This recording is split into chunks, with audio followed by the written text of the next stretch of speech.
Hello, everybody, and welcome to Comically Incompetent. My name is Doug, and this week we're going to be rounding out the Dark Knight Trilogy by talking about The Dark Knight Rises.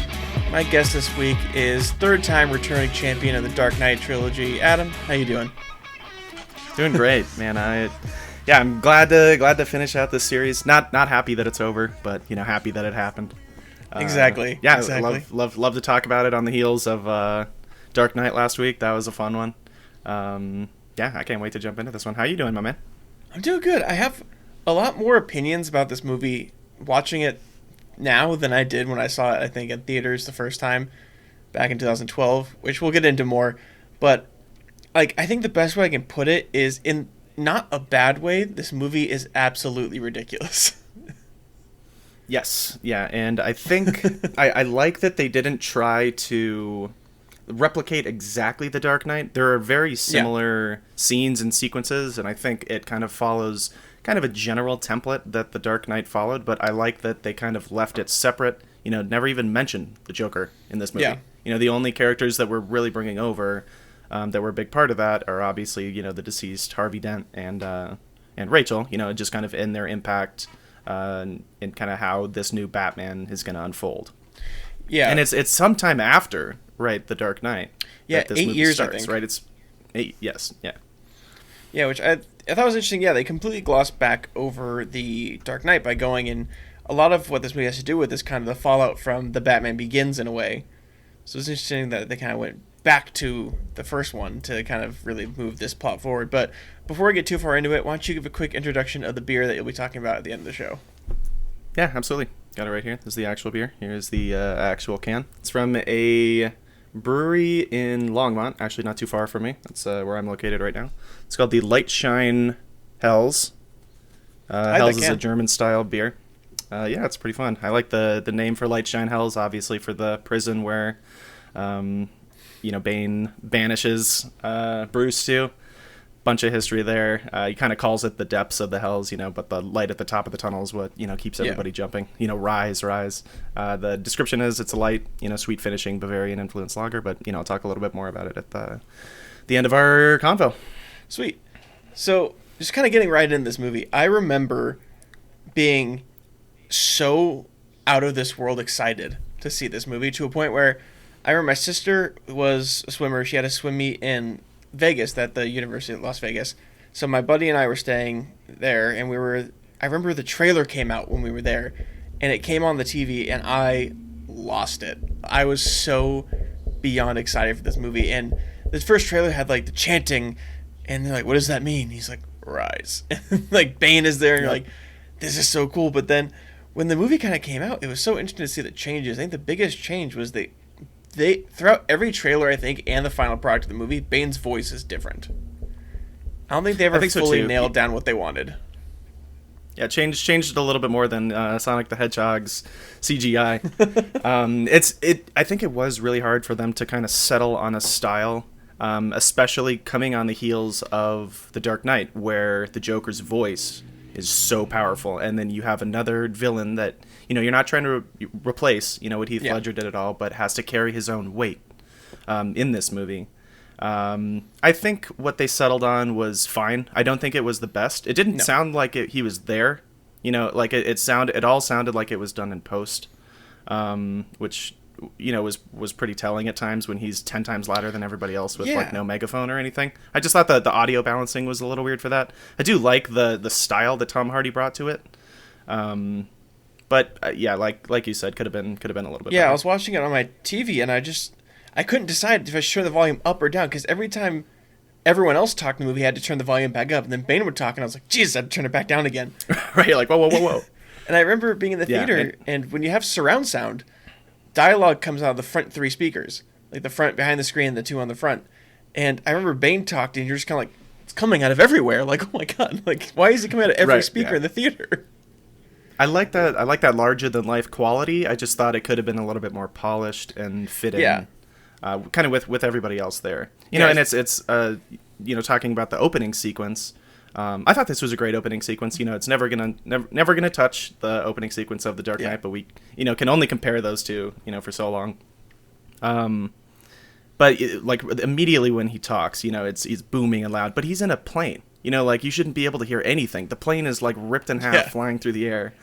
And then, you know, the other guy hits him with the, oh, was part of your plan getting caught? And he's like, obviously. Like, why do you think I'm here, dude? Like, that scene is amazing, which I think it's insane that they actually did that practically. yes. Which is nuts. That there's no CGI in that. There's literally a plane hanging from a plane. That is insane to me. And yeah, absolutely insane. Yeah, and I love the dialogue that they have, though. Like, Bane's dialogue is not inherently funny, but, like, it's very, in hindsight, very funny to quote, like, later on. Right. Like, I think there are some intentionally funny moments, like at the end where he's after the reveal happens, and you know he leaves Batman with Bane, or you know Marion Cotillard. Is that how you say her last name? I've never something like that. I changed up every time I say it because I'm never sure the right way of saying it. But then she's like, you know, we got to keep him alive, you know, so that he can feel the fire from all the people that he failed. And then as soon as she leaves, Bane goes, well, no, you know, so obviously now I have to kill you. You know that, right? Yeah. Like I thought that was pretty funny, but I think a lot. You're right. A lot of it isn't supposed to intentionally upfront be funny, but they are kind of funny to quote, especially if you're trying to mock the voice in a similar fashion. Exactly. I think my favorite one that I always hear people is, "You merely adopted the dog. I was born in it, molded by it." Right. Yep. The inflection. Yeah, that's a great sequence. Yeah. But yeah, it's a little comical. It's a little bit comical. It's a little comical. But it's kind of hard to laugh with when you actually think about like what he's saying. Yeah. Which I got to really say something real quick. I think there's a lot of actors who put on muscle for a role, but Jesus Christ, Tom Hardy was a fucking boulder of a man. He was a tank. Oh my god. Like, oh man. It's honestly almost unbelievable that it's him, you know, kind of seeing everything else that he was doing around this time. And, you know, when he's stacked up against, you know, one of the most notorious, you know, body transformers of all time, Christian Bale, for roles, it's really impressive to see, you know, at what lengths he went to commit to this franchise, you know, especially on the, you know, the heels of everything Heath Ledger put into the movie. And I think it just really showed that Christopher Nolan brings such, you know, charisma and character, and there's no stone left unturned. You know, for as many, you know, flaws as there are, it's really hard to, you know, to look at something that's kind of better than this trilogy. Yeah, which this kind of leads me a little bit into my question of the week for you before we get into this movie a little more scene by scene. So when you look at this trilogy, you have the Scarecrow, which is a very good representation of a comic book version of the Scarecrow. You have the Joker, which is a pretty good representation of the comic book version of the Joker. And then you have Bane, who is, I think, very little to no crossover between this version of Bane and comic book Bane. Now, my question of the week is do you think that there would have been a way to make Bane in this movie more of his comic book representation of having the injecting himself with venom to become big and strong? And do you think there's any way they could have realistically done Bane but keeping him more in line with his comic book version, or do you think that was so out there that they did the best they could? I do think they could have, but it wouldn't have meant as much for the trilogy to leave out the inclusion of the League of Shadows, which was not in the comic books.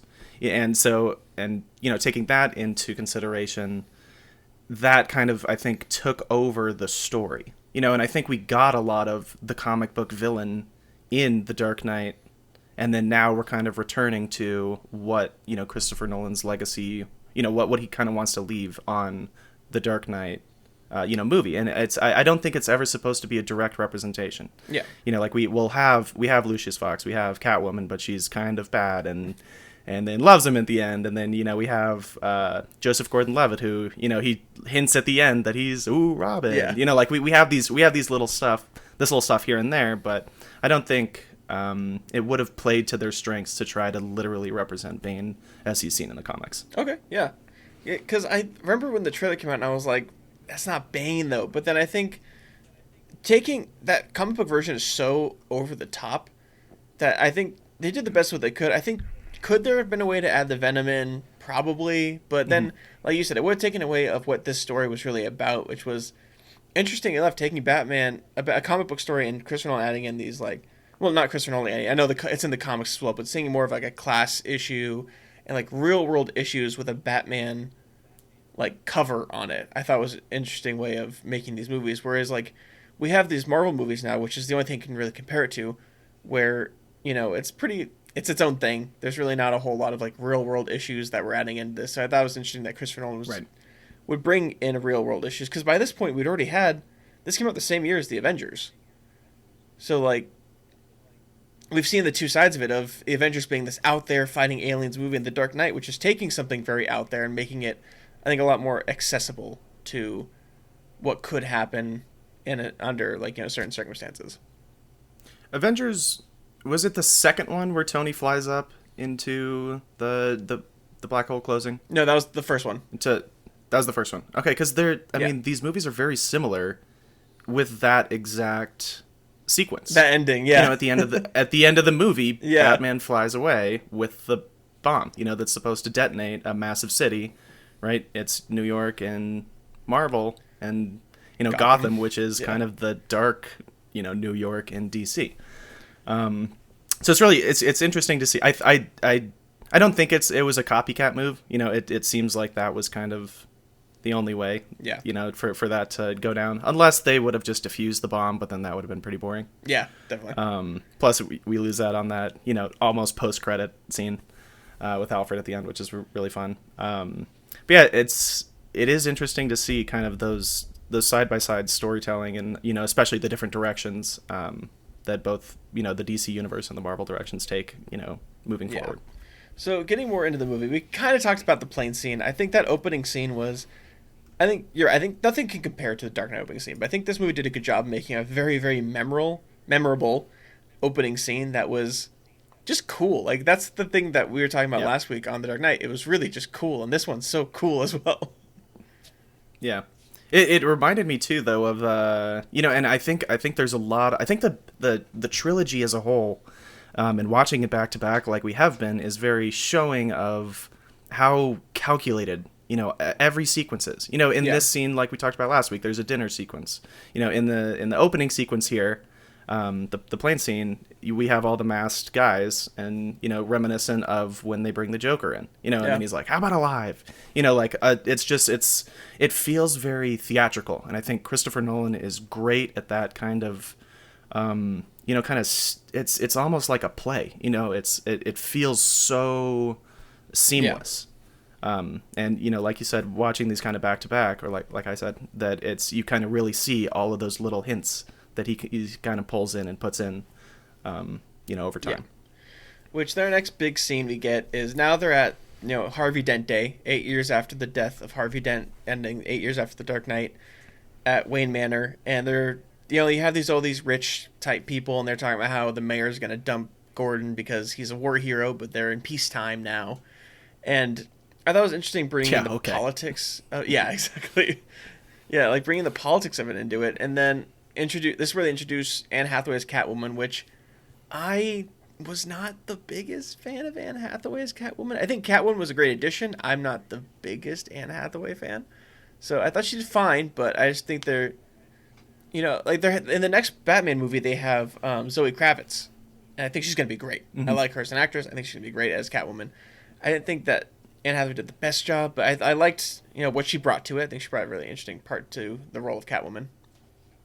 Yeah, I kind of agree. I don't think she was perfect. I liked her. I thought she plays that very kind of witty, clever. Like I'm one step ahead of you. I like the scene where he's like, "Oh, aren't those heels hard to walk in?" And she kicks him, and she's like, "I don't know, are they?" Yeah. All those just little quips are fun. I think there was a lot to build for her character, and not a lot of screen time for her to do it in. Her character is very complex, and it's really hard to tell. Right off the bat, you think that she's gonna have this little rivalry with Bruce. Maybe some romance later or something, but then she's trapping him with Bane later in the movie. It's really hard to tell kind of what angle she has, and I think that's kind of where the the confusion in her character lies. But I thought she did a good job for the most part. Yeah, I mean, I think my favorite scene with her in it is kind of coming up. She kidnaps who is that guy supposed to be? That she kidnaps, that everyone in the city's looking for. Oh, he's the governor, right, or something? Is he? He's some notable police guy. Yeah, he's someone, and I like that scene where she's obviously like, in control of the situation. There's a shootout happening. She's killing people. And then the cops come in, and she just turns and pretends like she's some, like, just bar patient freaking out. I love that scene. I thought she did a great job in that scene. Yeah, that was very hilarious. And then just turns around, like, the next second and walks out. Yeah, yeah. We also get to see in that for the Harvey Dent scene, our hermit version of Bruce Wayne with his cane and his wispy goatee that he has for some reason. Mm-hmm. And he just lives secluded over in the East Wing or whatever of Wayne Manor. And it's very random. Yeah. I don't know if I'm wild on Bruce just kind of ditching everything after he takes the fall for Harvey Dent, because he's still Bruce Wayne. Like at the end of the day, he can still fight for justice through his means, and I think that's what Alfred sees. There's a lot of that conflict where Alfred's like, you don't have to dress up and physically do harm. Like, you're still a good person. You still have good morals. Yeah. And you can fight injustice, in any means that you choose. There was something that I noticed, or that I thought about. We're both fans of the movie The Prestige. I always think about the scene where they take Christian Bale to see the magic act for the first time. The guy with the bowl, that he carries between his legs. And, he looks like a cripple when he's walking out, and he goes, like, it's always, a part of the act. It's always that. And I kind of see the same thing in this movie, where Bruce Wayne is acting this kind of frail, decrepit, old billionaire, but, in the back of his mind, he's Batman and fighting all this injustice. But he's so dedicated to kind of putting on this facade to hide the true identity of Batman. Yeah. And I don't know if that's just a Christopher Nolan thing or if I'm making that up. No, reading a little bit too deep into that, but I thought that was an interesting parallel between those two Nolan films. No, I think you have to. So I think the way Christopher Nolan directs his movies is that he wants you to look deeper. He wants you to overanalyze, because I think a lot of the trouble for a lot, like, his movies don't, like, they do well, like, they do really well in the box office, but I think mass audiences struggle with his movies because a lot of people go see a movie not to have to think too deeply. Mm-hmm. And his movies are, you need to think about this for weeks after you see it. You need to see it again and think about it again. Like, especially, like, the overused example is Inception.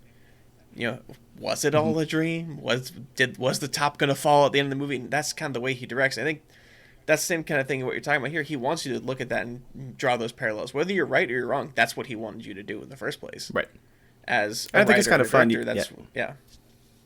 It feels like a lot of his movies are interconnected. Similarly with the same actors, that they're kind of laid out the same, but they all carry, little themes here and there.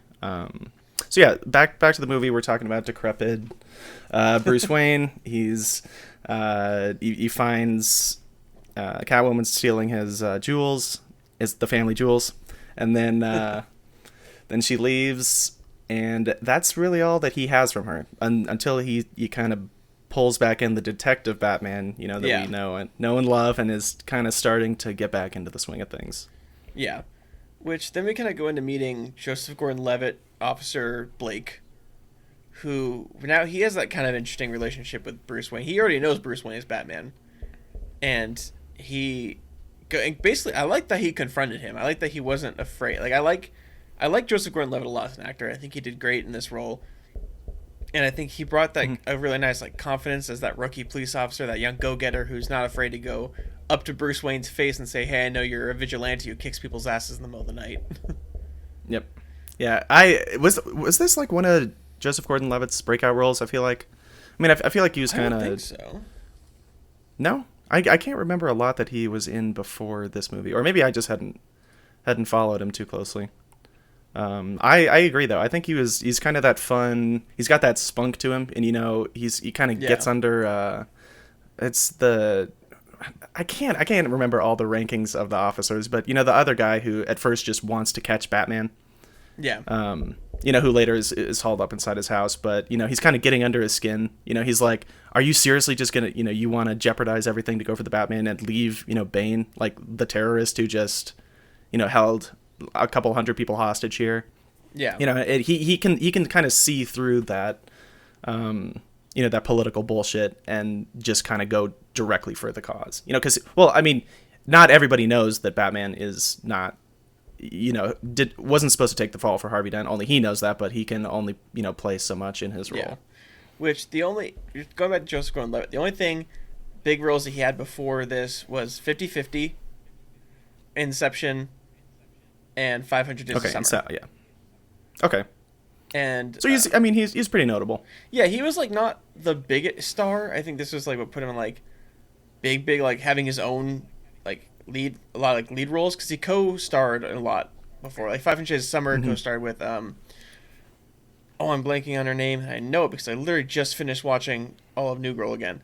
Zooey Deschanel. He co-starred with Zooey Deschanel, and then I haven't seen it in a long time. And then 50-50 co-starred with Seth Rogen, and Inception, obviously DiCaprio was the star. He was a supporting role in that one. Yeah, little errand boy. But yeah, I think he did a great job in this movie. It was nice to see him being like that cool, like I said, like the cool cop who does a good job of basically guilting Bruce Wayne back into reality, out of his like, because like obviously like, he lost Rachel and that's like horrible, but he was sulking for 8 years around his mansion, and I like that he was kind of just wallowing in self-pity as he lived in the east wing of his manor. And Joseph Gordon-Levitt's character comes in and say, like, hey, man, a lot of people have some hard shit to deal with, but we need Batman right now. And I like that kind of I thought that was a great scene, too, where he talks about kind of their similar childhoods. And, and kind of really reveals to Bruce, kind of what's happened in the wake of his absence. He talks about the boys' school that is no longer being funded by Wayne Enterprises. And then Bruce is like, Alfred, what the hell? And he's like, we're not making any money, dog. You ever read the newspaper? Like, hello? Like, you need profits to have money. Like you want to start doing something now? Like, let's go. Like, it's damn time. Yeah, which I like that scene with Morgan Freeman, and he's like, who says it? I think it's Mike Kim, Morgan Freeman. Like, there have to be profits in order to use the money for other things. We need to get money in the first place. I think it was Alfred. Yeah, in that same sequence. Yeah, which is pretty funny. And then so after that, I think he goes and talks to Lucius to figure out kind of what's going on from a more business standpoint. And that's when they start to talk about the energy project. He says something like you put all your money into this one thing, and then you're not even going to do anything with it now. Like, how do you expect it to keep making money? Yeah. And then they have that fun little sequence at the end. He's like, normally your visits come with a special request at the end. And he's like, no, not this time. He's like, nah, come on, I've been working on some stuff. Like, let's show you what we've been doing. Yeah, and I like that he's kind of trying to like lure him back by showing him all the cool, fun little gadgets that he's got. Well, not little, like he's got the fucking bat wing, but right. Yeah, and I think the beginning, the first third of this movie is kind of full of those little pulls to get Bruce out of his recluse state and back to Batman. He's getting bested by Catwoman, who just kind of tripped him and called him a cripple. Yeah. And then he goes to the doctor, and then the doctor's like, oh yeah, you got no shit in your legs. It's like you can't even walk. He's like, oh, really? And I think he kind of realizes then at how much he's fallen, and thinks that he can kind of jump back into it, but really can't. Yeah. Which then I think we go into that scene we're kind of talking about where Catwoman goes trying to sell Bruce Wayne's fingerprints for the clean slate, and we get a very small character. But I was going to ask you. So we get Juno Temple's character as Selena Kyle's friend who comes in. I fully thought she was going to be a Harley Quinn character.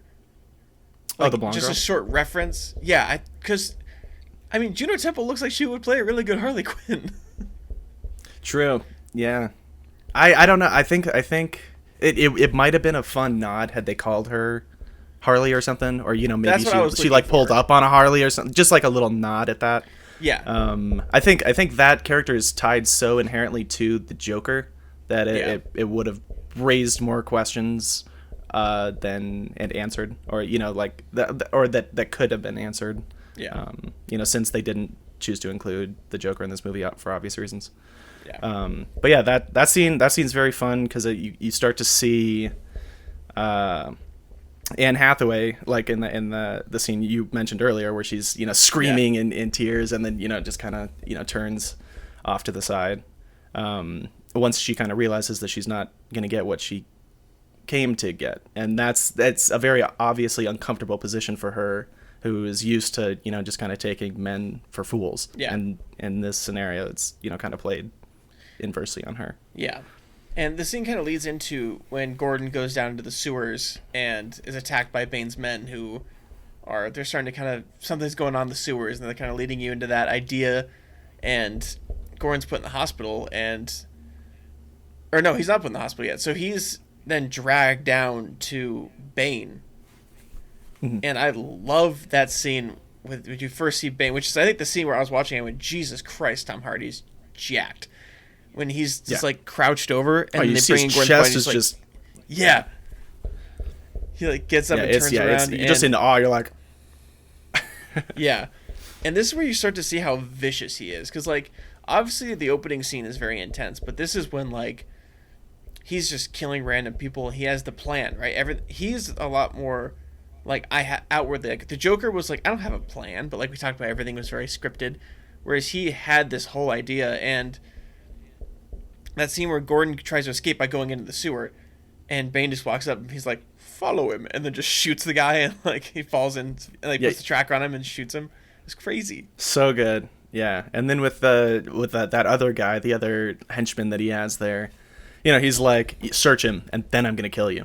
It's just crazy how much power he has over people. And I think that's the kind of first glimpse we see of that is over the Dr. Pavlov, who's the only one who can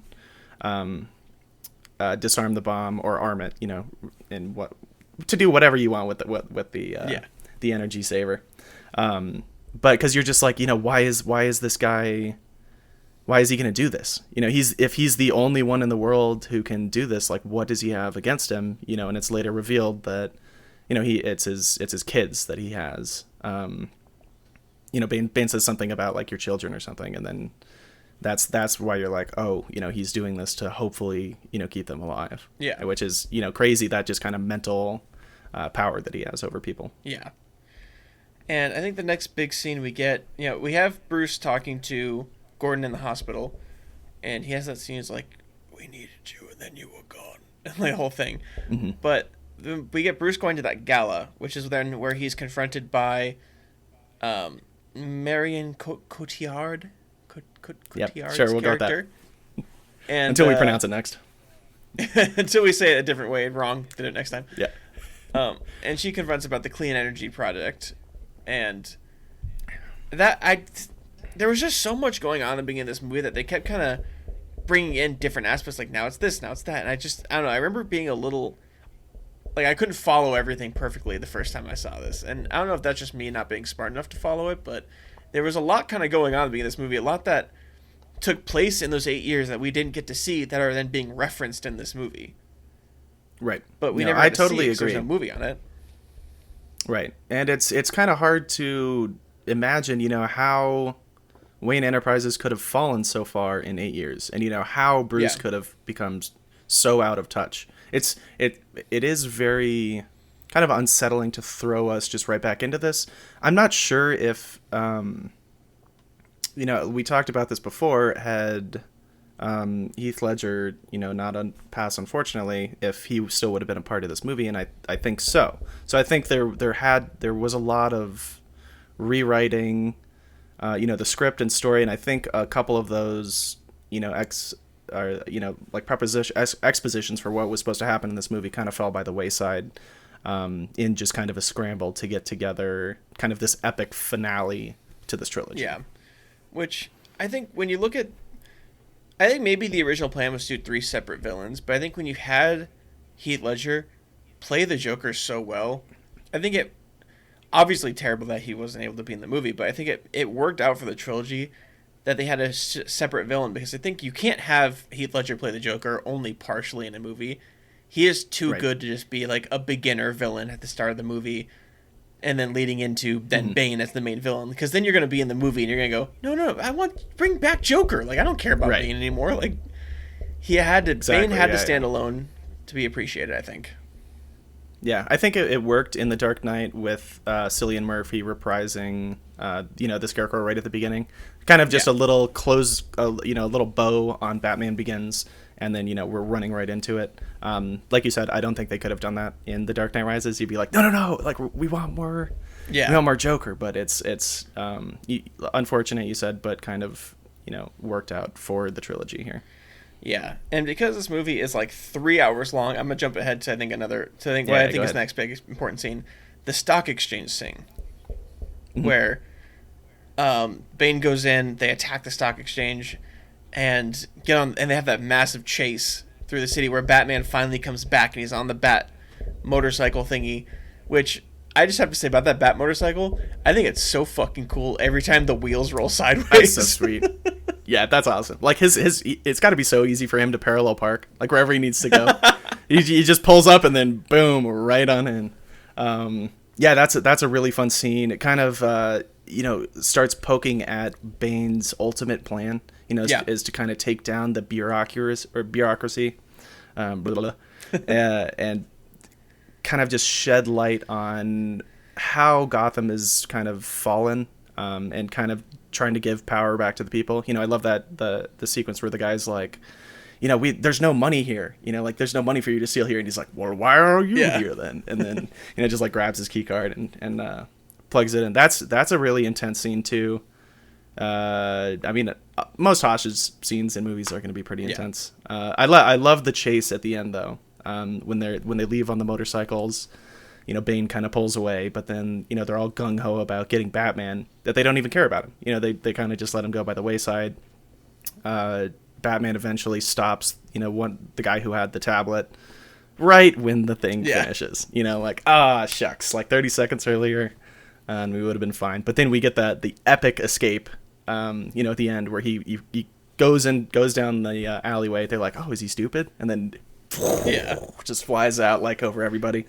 And Joseph Gordon-Levitt's just like, yep. I mean, what did you expect, dude? Yeah, which I think one of the funniest things about this movie, which I don't know if I love or hate, is that quippy cop who's constantly making jokes like the guy's like a rat in a trap, and he's like, I think you made a different animal there, sir. Like that dude is like absolutely ridiculous. Like, can somebody shoot this guy? Like, I can't tell if I love him or hate him, but every line he says is like so ridiculous. Yeah, I thought this movie too, the script was not quite as strong as The Dark Knight. I felt The Dark Knight, everything was perfect. Everything was calculated.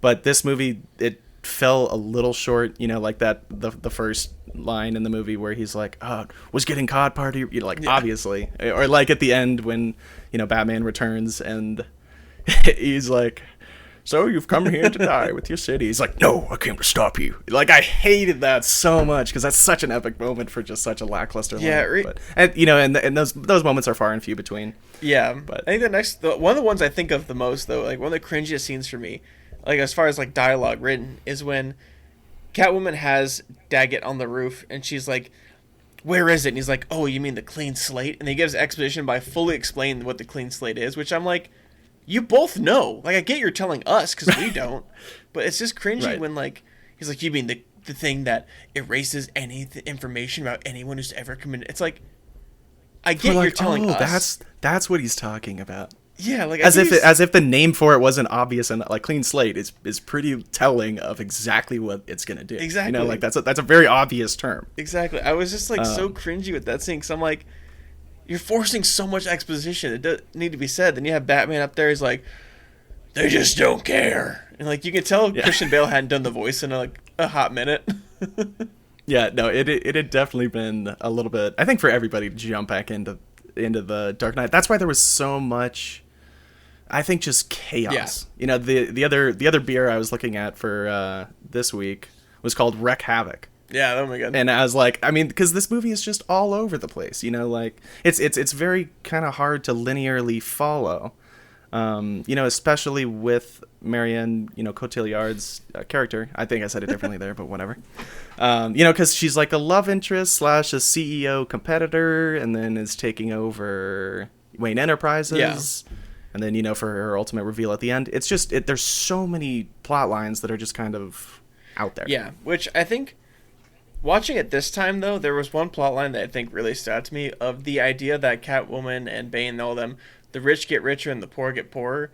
I think watching that in early 2021, like late 2020, Yeah, I think that kind of stung. It's a different vibe looking at that kind of like that idea and going, yeah, I think America can relate a little bit right now to Gotham City.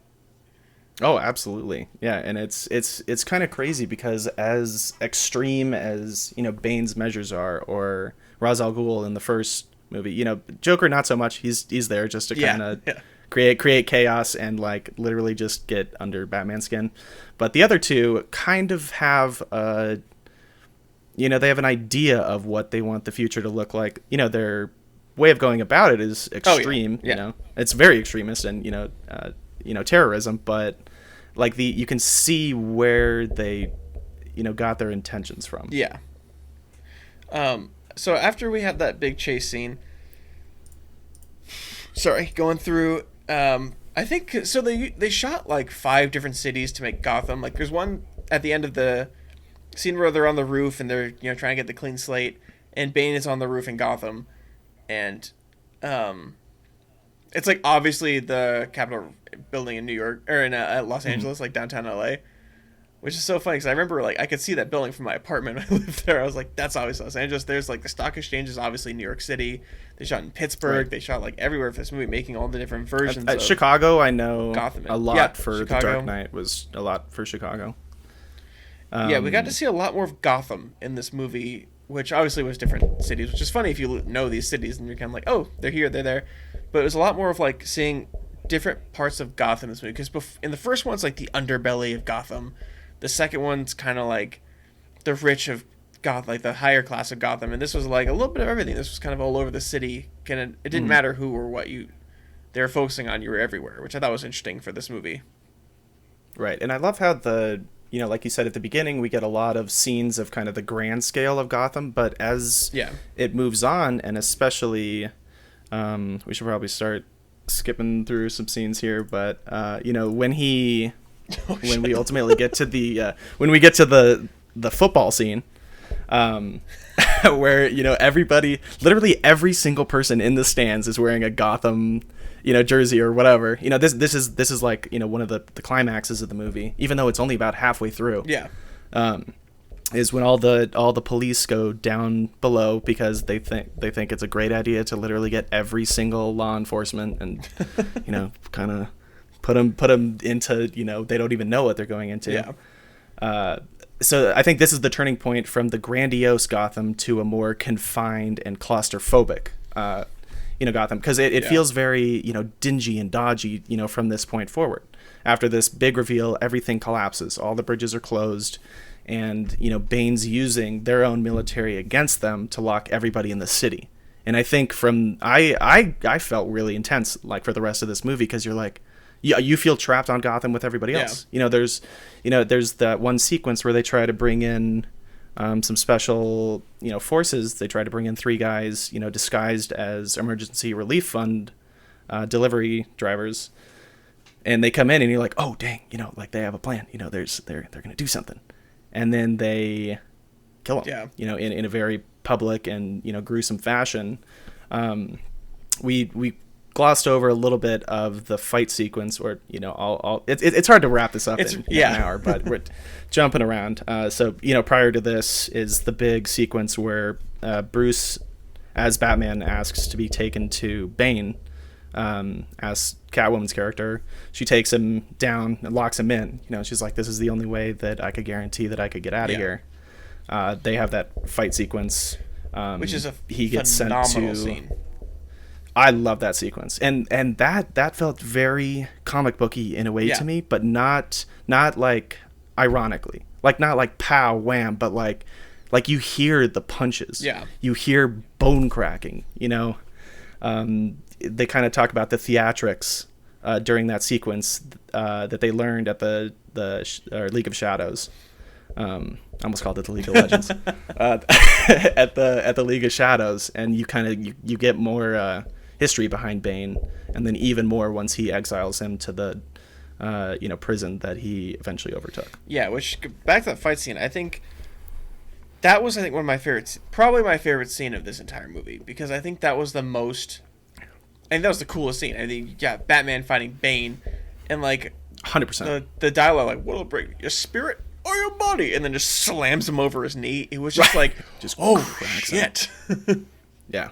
And then that one, part where you think it's going to turn in Bruce's favor, where all the lights go out.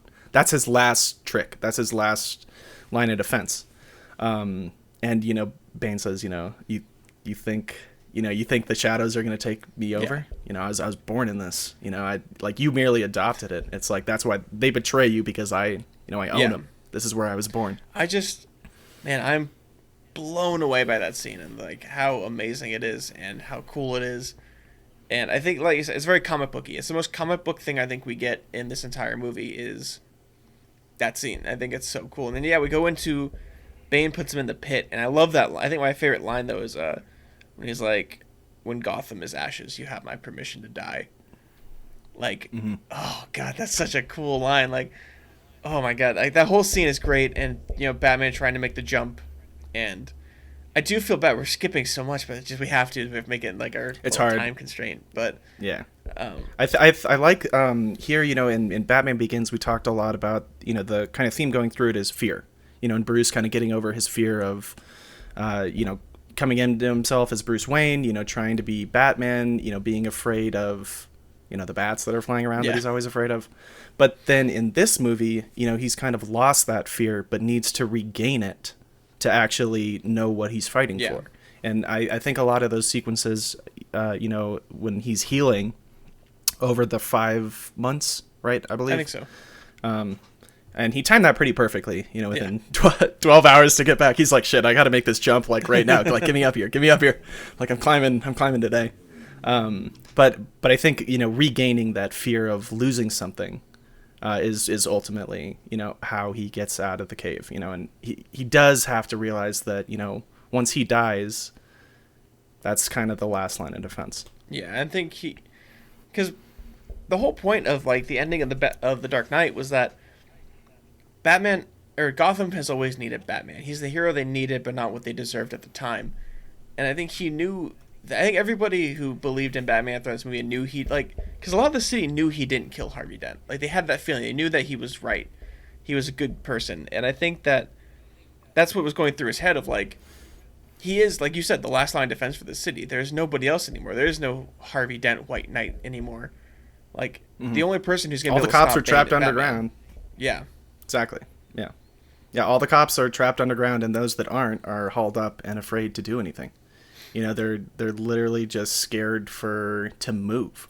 It's a very kind of twisted feeling. I love the courtroom scenes with the return of Cillian Murphy, who's back, and he's like, this is merely a sentencing hearing. Like your fate has already been decided. That's why you're here. Like you get to choose. And I love the back and forth between when they finally capture Gordon, and he's in there, and then he's like, what's he say? He says, you can choose your fate, death or exile. And he's like, well, if you think we're going to go out there on that ice willingly, you got another thing coming. And he goes, all right, fine, death by exile. Bam. And just like gets me out. I love that. Like, that's so cool. I think that sets up a good part of who Scarecrow was. And we talked about it when we did the Batman Begins of how he was a sociopath. He knew people. He knew how to work people and how to like, let people like build trust with people, and he was just, I can't remember the exact word we used, but I like that even when the city is reduced to rubble and it is just chaos, but he still worms his way in, and now he's the judge. Like he's just so good at that, and I like that they brought that part of his character back and just brought him back. 'Cause he's obviously phenomenal as an actor. He seems so in his element here. Yeah, exactly. Like he seems like he's like, yes, this is the chaos I was looking, or like the balance of chaos and order that I was looking for, and they bring it wasn't Daggett, but it was the other guy who's the head of the company at the beginning, who's trying to take control, who Bane sends out of the room when he kills Daggett. They bring that guy in, and they say, or he's, I can't remember where I was going with this. Give me a sec. I was gonna say, what do you think of that? My train just got derailed. What do you think of that train? This was the first movie I'd seen Ben Mendelsohn in, I think, and he has always played a villain. Like, he's always just a good villain. He's got that very, like, intense, very kind of, like, not to be mean, but, like, villainous demeanor about him. I mean, he's the villain in Rogue One. Oh. He's the villain in the show Bloodline. Yep. Like, he's phenomenal. And one of my favorite actors around right now. I mean, the only time I think I haven't seen him play a villain was in Captain Marvel, where he's the Skrull. He's Talos. Yes. But I love him as an actor. I do too, and so I remember what I was talking about. So when they bring him back in for his, for his sentencing hearing, yeah, and he goes, like, where's Bane? I shouldn't be here. Yeah. Like, where is he? Like, I'm Bane's guy. Like, get him out. And then, Killian says, Bane has no authority here. Yeah. And at that point you're like, oh my God, like, nobody's safe. Like Bane obviously could probably step in and be like, don't kill him, because he literally has everybody under his finger. But this is Bane's endgame, is to kind of turn the city on itself, and he just wants to kind of watch everything happen that he's set up until this point. Yeah, and I think one major thing about this movie is I feel like they knew what they were doing in the way that when the Joker ends The Dark Knight, he says madness is like gravity, all it takes is a little push. And I think that I like that. I think that that's almost an undertone for this movie, is that Bane gave this city the push. And it's just descended fully into madness, where, Scarecrow's running this court, people are being killed and thrown, they're making them walk on ice. And I think it's almost as if the Joker knew someone was going to come along and keep doing what he intended on doing, of bringing Gotham to its knees. And Bane just did it. Like, I think the Joker had too much fun playing along and playing with it, whereas Bane just did it. He just immediately, his first act was just crumbling the city and giving it the push it needed to enter just this complete madness. And I love that about his character. When you look at kind of from that standpoint, I really only saw that this time because we just watched. I don't think I've ever watched them so close together as I did do the show. And so I finally I don't know if that's what they meant to do, but that's kind of the vibe I got. Yeah, and I think you're right in saying that too. And the Joker's biggest deterrent for the healing of Gotham was taking Batman out of the equation and villainizing him. He didn't kill him. He didn't kill everybody in Gotham, but he killed their hope and made them believe in a false prophet, Harvey Dent. And once that all comes crumbling down, it leaves way for anybody to come in and kind of overthrow. And I think it's poetic that it starts with the League of Shadows and ends with the League of Shadows. We get to see the return of Liam Neeson, which is pretty fun. We obviously know that it's not actually him because he's still in the suit, echoing the first sequence where he finds Bruce Wayne in the Batman Begins. But that's a fun way, I think, to kind of wrap it. And when I love when Bruce finally escapes. He finally gets out and he's coming back. Catwoman's in the alley. Yeah. With there was a kid who stole something from some thugs. She beats him up, and or gives him some quip, and then Bruce Wayne walks out of the shadows and goes like, "Hey, I didn't think you were still like sticking around over here." And then from there, I think the rest of the movie is kind of just a domino effect and a race against time. Yeah. There's Bruce is back with minimal time to save Gotham. Like, he's literally left it for the last day of the bomb explosion. Everybody is still paranoid in the city to move. Everybody's still locking people on the island. Nobody wants to leave the house. Gordon, pleads with the other guy in the law enforcement, and he's like, no, I'm good. But then, through all the underworkings of Officer Blake's actions, they kind of organize the coup, and for the final end fight sequence, which it goes by fast. Yeah. Like you look at it when you're halfway through the movie, like at that halfway point that we talked about, and you're like, what the heck? This seems like we've entered the end right now, but there's so much build up there, and so much is still unsettled. Yeah, and I think that last fight scene is really what the Joker said. It's the battle for Gotham's soul. The Joker said, I'm not going to risk losing the fight for Gotham's soul in the fist fight with Batman. But really, this is it. This is the last fight. This fight against Bane for Gotham, for control of the city, for control of the soul of Gotham. And I like that fight. And I think Batman finally gets a win. He knocks off Bane's mask, and then we get the twist of Talia al Ghul, where Marion Cotillard's character ends up being Talia and coming in just like slowly stabbing Batman right between his armor, and learning that Bane, she was the one that escaped, not Bane. Mm-hmm. Bane helped her escape, which my only confusion is how old is Bane supposed to be? If she was a small child and he was like a relative father figure, maybe like let's say at the youngest, like a late teenager, maybe saving her in that jail at the absolute kind youngest. of unrealistic. He'd have to be like 50, 60 something. I think so. It's unless her character is supposed to be younger, like she's only supposed to be 30 or something in this movie. She doesn't, it's that timeline is weird. Yeah. I agree. I do like the slow reveal, very kind of Prestige-esque at the end. When you see the flashback to her jumping over, you find out that Ra's al Ghul was her father. You get the younger version of him that comes back down into the prison, to where you kind of see fallen, not really fallen Bane, but just kind of defeated. And he's just kind of sitting there because he's accomplished his goal. He seems like he is the ruler there at that point. I love that one sequence in the first flashback when she's a kid, and you see him getting like dragged into the mob. Yeah. And they like rip off his headdress that he was wearing like during the time of plague that they were talking about, and you actually see Tom Hardy. That's the only time you see Tom Hardy's face in this entire movie, and it's for a second. And he goes like goodbye, and then boom, just gets like swallowed into the mob. Like that was such a cool flashback scene. Yeah. It comes back in full circle, and you kind of understand everything. You understand why she's there.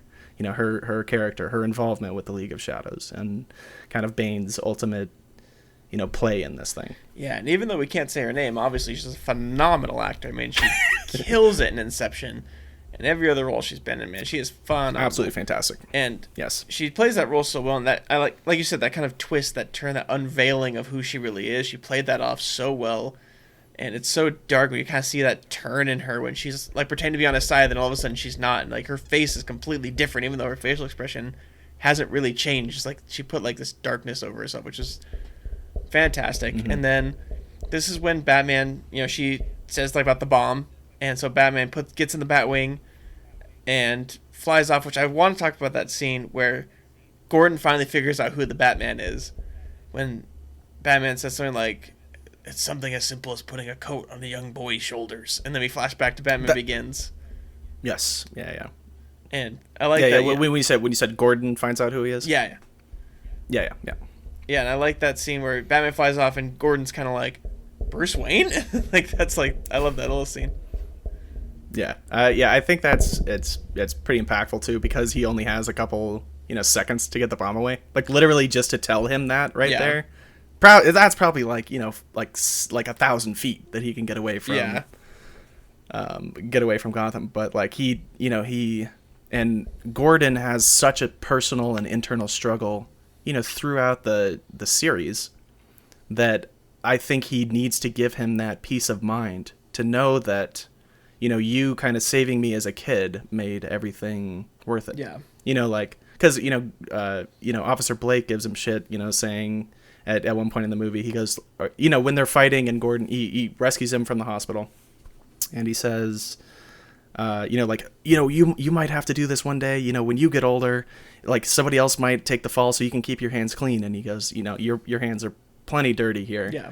And, he's lost his family, his wife and kids left, understandably. Yeah. It's kind of hard to stay in Gotham with everything that's going on. And especially after, the Joker had his kid at gunpoint in the last movie. So Gordon he's stuck with that struggle. He's on the outs from the law enforcement, but I think that one scene is so powerful in the end there, because he goes, it was me. Like you saved me, and thank you for that. Yeah. And this is when, Batman takes I don't know what it's called. He calls it the Bat, but I think it's supposed to be the Batwing. Takes it and flies, and the bomb goes off, which I don't know how the hell we're supposed to assume he got out of there. Like, I know there's an autopilot, but when did he jump out of the thing? I don't yet. I think it was shot a little weird too, especially because they showed him like in the seat. Like, I don't know, like 10 seconds before it exploded. So I think we have to suspend our disbelief for that, especially considering the end sequence is not really left open to interpretation. I'm pretty sure that is very literal there. That it'd be kind of hard, I think, to be like, oh, it's just Alfred imagining him at the end. I think it's a nice way to kind of close it, though, even if it was, either way. Yeah. It's showing that even though, and this movie, it does give you a little feeling that there could be another one. There could have been something else. Officer Blake is retiring from the law enforcement. He's going to kind of follow in Bruce's footsteps. There's these little hints at something more could be going on, but I think it's perfect either way. If everything ends here, we never see another Christopher Nolan installment. That's fine. If we do, I'm sure he won't disappoint. Yeah, they built the universe out more than they needed to. Like you said, like it felt like there's gonna be a sequel. We have Joseph Gordon-Levitt's character. We find out is Robin, and that's cool. And you're kind of like, oh, that's maybe they'll do Batman and Robin. Obviously, they don't. And then you have the scene where they're in Italy, and Alfred sees Bruce and Catwoman sitting there, and they're happy. And, and Michael Caine finally gets his happiness, saying that Bruce is happy and living his life, no longer Batman anymore. And then we get the final shot of Robin maybe becoming Batman. He's going up the steps of the Batcave, and it's just a great ending. And I think before we kind of wrap out, one thing I want to talk about is Michael Caine's performance in the scene where he thinks Bruce died, and he's crying in I was tearing up even when I watched it 2 days ago.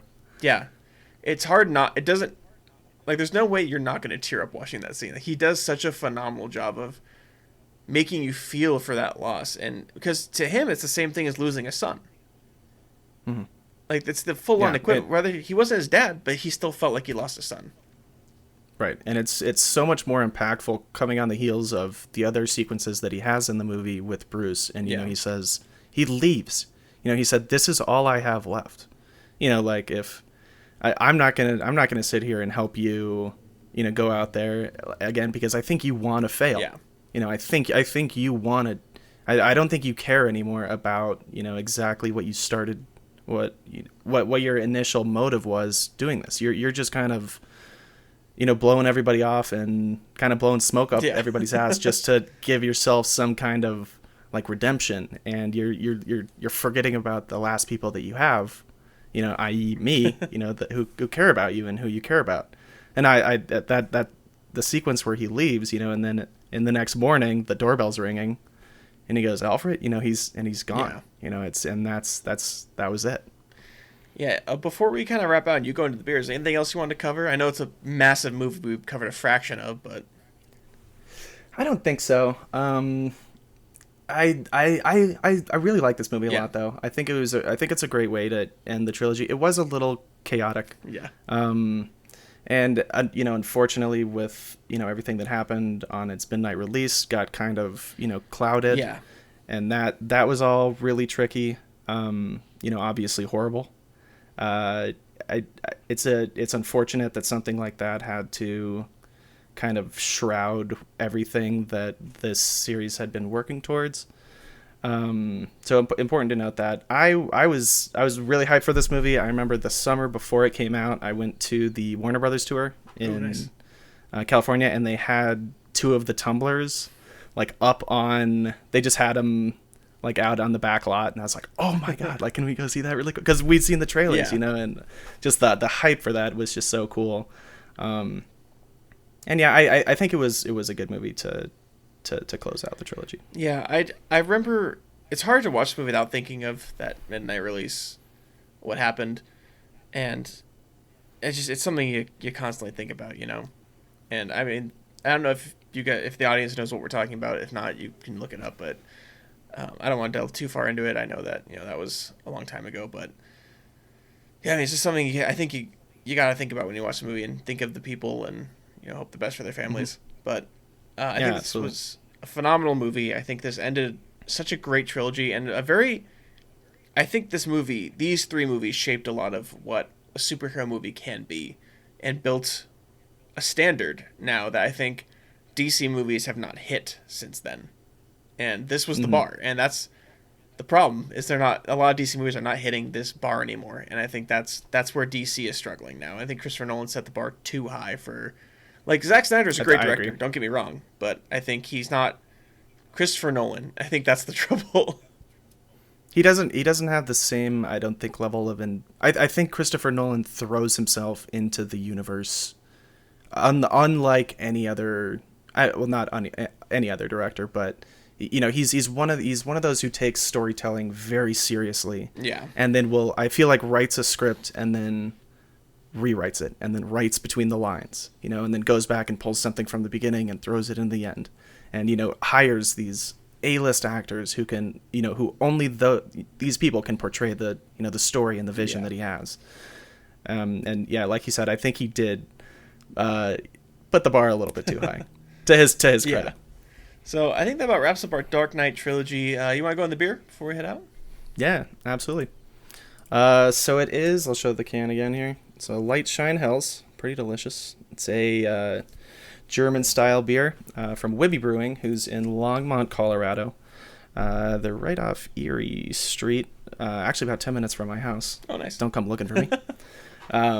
This is pretty delicious. They specialize in lagers.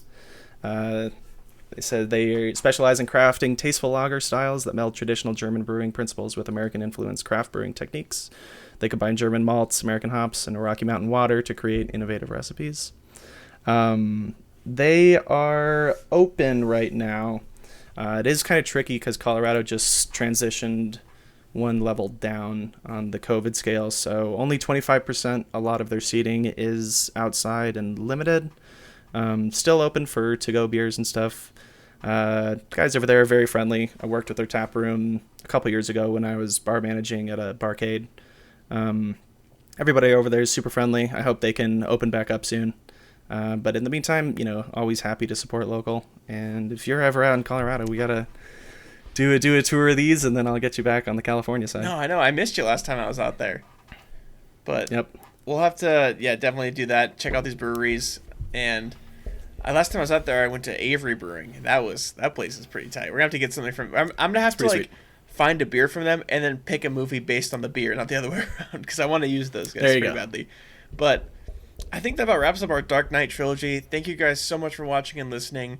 Just remember, there is no episode next week, but the entire month of February is my dad and I doing the Indiana Jones quadrilogy. Unfortunately, we are going to do Crystal Skull. So get ready for the first three, and then the fourth one will happen. And I don't know what's after that. We'll figure it out. But thank you guys so much for listening. Adam, thank you so much for being my guest on these three movies. Yeah, always glad to be here. Thank you so much for choosing me. I love, anything Christopher Nolan. My Prestige is my favorite movie, closely followed by The Dark Knight. So it's been a treat. Thanks everybody for listening. Yeah, we'll see you guys the first week of February. Bye. Sounds good. See ya.